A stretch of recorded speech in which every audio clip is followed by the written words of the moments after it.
السلام عليكم ورحمة الله وبركاته. بعد ظهور مؤخرا قرار بإيقاف الدراسة لمدة أسبوعين داخل مصر، نفى هاني يونس المتحدث باسم مجلس الوزراء الخبر المتداول بخصوص تعليق الدراسة، وكتب منشور على صفحته الرسمية على فيسبوك مرفقا بصورة القرار المفبرك قائلا: هام جدا. وقال في المنشور: قد تم تداوله بكثافة على مواقع التواصل الاجتماعي وجروبات أولياء الأمور على الواتساب خلال الساعات الأخيرة، وهو ما تسبب في حدوث بلبلة بخصوص تعليق الدراسة بداية من 28 نوفمبر الجاري لمدة أسبوعين.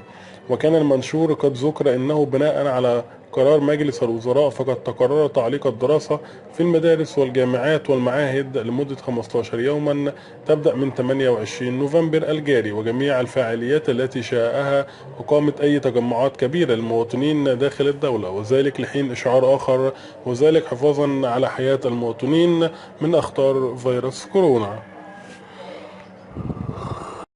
ظهور مؤخرا قرار بإيقاف الدراسة لمدة أسبوعين داخل مصر، نفى هاني يونس المتحدث باسم مجلس الوزراء الخبر المتداول بخصوص تعليق الدراسة، وكتب منشور على صفحته الرسمية على فيسبوك مرفقا بصورة القرار المفبرك قائلا: هام جدا. وقال في المنشور: قد تم تداوله بكثافة على مواقع التواصل الاجتماعي وجروبات أولياء الأمور على الواتساب خلال الساعات الأخيرة، وهو ما تسبب في حدوث بلبلة بخصوص تعليق الدراسة بداية من 28 نوفمبر الجاري لمدة أسبوعين.